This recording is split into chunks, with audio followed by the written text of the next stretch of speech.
Hello my friends, welcome back to another video. Today I have a pretty fun one. I'm doing a little date night get ready with me. So I'm just going to sit down with you guys and chat with you while I do my makeup for my date night. And then I have a bunch of outfit ideas behind me that I want to show you guys. So thank you Princess Polly for working with me on this video. I cannot wait to show you the cute outfit options that I have. But first, let's sit down and put my face on. I put a little thing on my Instagram story asking you for any questions relating to like boys or relationships or advice or anything, because I thought it would just be fun to kind of be like sitting with my friends having a chat while I get ready for my date. I won't be telling you guys exactly what I use for every step because it will just take way too long. But if you have any questions about the products that I'm using, just leave a comment and I'll try my best to get back to you. I'm definitely not a makeup guru. I don't know that much about makeup. I'm not the best, but I try. I forgot to wet my beauty blender, and that is my least favorite thing when I sit down to do my makeup and I forget to wet my beauty blender. Okay, let's have a look at what you guys want me to answer, what questions you have. Let's see what you guys want to know. Someone asked for my first kiss story, and I actually don't remember if I've ever told this on my YouTube channel. So my first kiss was when I was 16 years old, and let me just say, when I hadn't had my first kiss, like when I was like 15, 16, I thought it was the biggest deal ever. I was like, I can't believe I haven't had my first kiss yet. Everyone's had their first kiss except for me, and I thought it was like the worst thing of my life. And now when I look back at that, I'm like, that was so stupid. I can't believe I felt that way or even cared about that, because no one cares anymore. And I honestly wish I had waited a little bit longer, because if I had waited like even 6 months or something, my first kiss would have been my current boyfriend. Like, I'm so mad at myself that I didn't waste my first kiss, but it was not with my boyfriend, and it could have been. Like, I was so close. I was just impatient. So I would really say, don't ever think you're like too old or you've like missed your chance, or ever feel embarrassed about not having your first kiss, because it'll come when it comes. And I'm sure a lot of people will look back and think that they should have waited, or feel like their first kiss could have been better if they had waited or whatever. So my first kiss was when I was 16. It was honestly in a movie theater. Not romantic at all. It was not good at all. It was with a guy. I don't remember if we were dating at this point, but we did end up dating later on. I think we weren't dating. And he kind of like lent in for the kiss during the movie, and I was not expecting it. I was not ready for it. I obviously didn't get the hints, and I did not enjoy it. Like, I was like, if this is what kissing is, I don't want it. I have a bunch of questions from people asking how I handle fights and arguments with my boyfriend. So firstly, I want to say that like fighting and having arguments with your boyfriend is totally normal. Don't be like ashamed of fighting with the person that you're dating. But in saying that, if you're fighting 24/7, like you feel like you're always fighting, you're always arguing, it's probably not the best thing. Every relationship has their ups and downs. So my boyfriend and I honestly do not fight very often at all. We used to fight a lot more when we were younger. I think just because we didn't communicate very well, and as soon as we really learned how to communicate a lot better, and that just kind of came for us with just getting to know each other better and just kind of building more trust in our relationship and just getting older and maturing pretty much. Like, we started dating pretty young when we were in high school, and our relationship has just gotten better and easier and stronger throughout the years just as we've gotten older. But I will say that the biggest piece of advice that I ever received that I've kind of kept with me for years and years is that when you argue with someone, remember that you're on the same team. So you should never be trying to fight against them, or you should never be fighting to win. You should be fighting to resolve the issue. I have been so guilty of it too.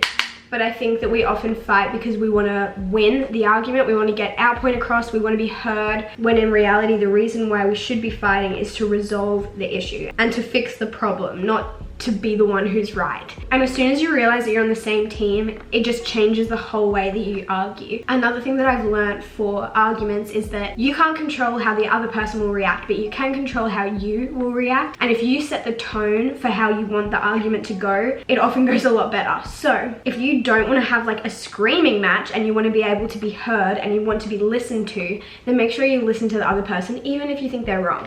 Just pick your battles. If it's worth fighting about, if it's an actual issue, then definitely have that conversation. But remember that you're fighting because you love each other, not because you're trying to win something silly. I will say though, I am so lucky because neither my boyfriend or I are angry people. We don't yell, we don't scream. I feel like my boyfriend has maybe raised his voice at me maybe once or twice in like 3 years. So I am so blessed. But I think if you're in a relationship with someone who is like screaming at you, that is not healthy. Someone asked me what my favorite thing about my boyfriend is, and I think this is kind of fun. He doesn't actually watch my videos, so he'll probably never know that I said any of this. But I think my I don't know. Actually, I have 2 things. The first thing is that he is so selfless, and I love that. People who are just considerate and selfless are my favorite kind of people. I think it is such an important trait to be able to be others focused, and he is constantly just looking out for me and making sure that I am comfortable and that I feel loved and that I feel cared for. He will open doors for me. He hardly ever lets me pay for anything. I really have to convince him to let me pay, which is so sweet. I do offer to pay for things as much as I can. I never expect him to pay for anything. It's the little things that get me. The little things are big things to me. And also my love language is acts of service. So anytime you do something nice for me, I'm just like, I want to cry. And the other thing that's my favorite thing about my boyfriend is that he is always willing to say sorry first. We both can become stubborn at times, definitely. But I haven't met many men who can put their pride aside to be able to apologize first. Often, not just sometimes, like often. And way before ever meeting my boyfriend, when I was a little girl, even growing up to being a teenager, I remember just thinking to myself, I never want to be with a man who doesn't know how to say sorry. Because I've met so many men who cannot bear to put their pride aside to say sorry first. And also just coming from a genuine heart with it too. Like, I've met so many guys who will say sorry because they think they're supposed to, or they will say sorry almost like out of spite. But I haven't met many men who can genuinely just be like, hey, I stuffed up, I'm sorry. And I think it's just as important that we as women can do the same thing. But when you can both do that as individuals, it just makes your relationship so much better. So I cannot express how thankful I am to have found someone who is able to say sorry even more often than I am. I'm definitely more stubborn than he is, so I'm just blown away by that. Someone asked me, how did your relationship with your boyfriend change after you graduated high school? So we didn't officially start dating until right at the end of high school, but we had been like talking. I hate that, but like that's what it was. We'd been talking for quite a while before that. And honestly, we had a lot of ups and downs in high school. We found it really hard to have like any sort of thing in high school. And as soon as we finished high school, I feel like our relationship became 10 times easier and 10 times better. We had a lot of people in our school kind of just really enjoy having fun with our relationship and just like making rumors and spreading things that weren't true, or trying to get us to kind of be angry at each other or start something. It was horrible now that I think back at it. But I remember a few months after high school being like, why is our relationship so much easier? And I realized it was because we didn't have everyone else constantly putting their opinion on our relationship, and it was just so much better. And I had people ask me, how do you keep dating after high school? Like, how do you continue a high school relationship after you leave high school? And I feel like the only advice that I can give you is that you need to make sure that you both want it. A lot of people date in high school because those are the people you're surrounded with all the time, and it's almost like a convenience relationship, or you're dating them because it's like the best person you found in that little group of people. And as soon as you leave and you go to uni, or you start working, or you just experience this whole new world of people, it can be easy to be like, oh my gosh, there are so many better options. So if one of you or both of you isn't willing to be like, you are the best person in the world even though I have these other options out there, then it's just not gonna work. I really think that one of the reasons why my relationship works so well is because I am obsessed with my boyfriend. I think he is the best man that I've ever met in my whole life. And he makes me feel like he thinks the same about me. He makes me feel like the most beautiful girl in the world. He makes me feel like the smartest girl in the world. And I just don't see the point in ever being with someone who you don't think is the best option out there, or who doesn't make you feel like you are the best option out there. I'm not saying that you need to be obsessed with each other 24/7 and that you can never have any doubts or negative feelings or whatever. But at the end of the day, the person that you're with should be the person that you want to spend the rest of your life with. And even if you don't know if you're going to spend the rest of your life with them, if you don't feel like that now, then why are you with them? Be with someone who makes you feel loved. Do not settle, because there will be someone out there who makes you feel like a princess. And someone asked me, what are my favorite things to do with my boyfriend? So like our favorite kind of date nights. Honestly, I love anything. We don't get to spend a crazy amount of time together. We do see each other almost every day, but that's not always like quality time because we're either at a church event or we're volunteering together, or maybe we're at a family dinner or something where it's like other people around. But any quality time that we get together is just my favorite thing in the whole wide world. Like, I could not care less what we do. But some of my favorite things to do are going on day trips. I love going on day trips, especially going to somewhere that we either haven't been before or just like one of our favorite places. I love going to the beach because it's like my favorite place in the whole wide world. We go on a lot of walks. Like, we're always just going on a walk somewhere, even if it's just around the neighborhood, and you can do it anywhere, so there's always somewhere near you can go.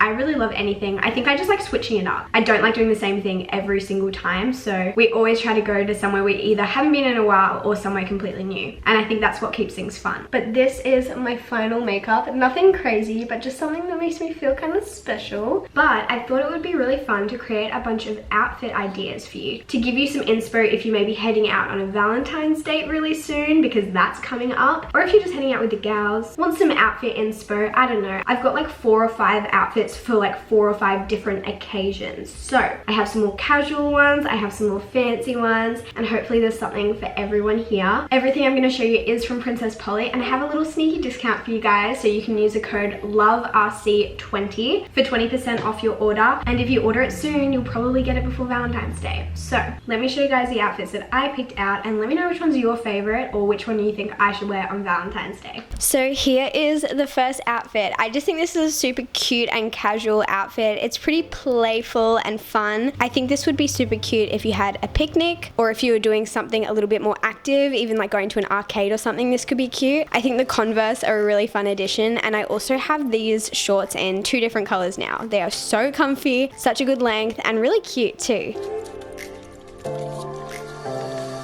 The second outfit is kind of beachy to me. I feel like this would be really cute if you were going to the beach, or if you were going somewhere a little bit more coastal. I feel like it kind of gives me Aspen Ovard vibes. I love the neutral color and the textures in this outfit. And I also paired it with these really cute little hoop earrings that have a little honeybee on them. They're also from Princess Polly, and just some little slides as well. It's very summery, so it really depends on the weather where you are, but this would be perfect for Brisbane right now. It has been raining the last few days, but if it doesn't rain, this would be really cute.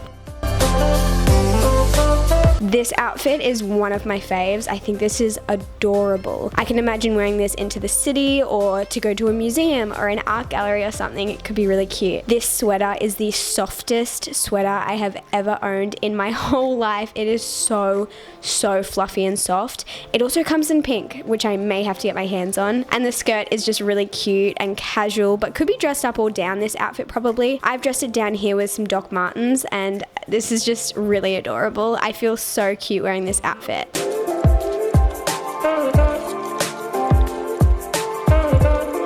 The next outfit is probably a bit more of a fancier outfit. I have this cute little floral dress. It has some little red flowers on it, which is very Valentine's Day-ish if you ask me. It also has a little tie detail at the top and some little puffy sleeves, which is so cute, and I love that trend right now. I just paired it with a little pink handbag, which again goes along with the Valentine's Day theme pretty well, and then just some white heels. But you could dress this down a little bit with some sneakers or some Doc Martens. I actually wore this dress into the city for some girls' night drinks and paired it with my Doc Martens, and I loved how it looked.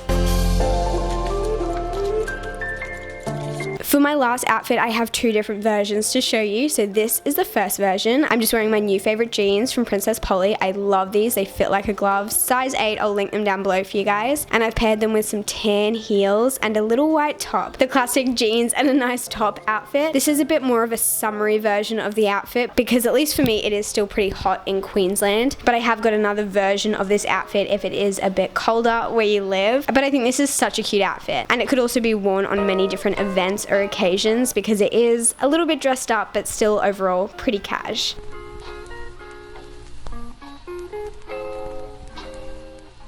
And like I said, I do have a second version of that outfit, so I'm wearing the same jeans and same kind of overall concept, just the jeans and a nice top, which obviously can be dressed up or dressed down. I've obviously paired the jeans with this longer ribbed white top that would be so easy to pair with anything, but I've popped it with these really cute pink heels, which add such a fun pop of color, and I love how this outfit turned out.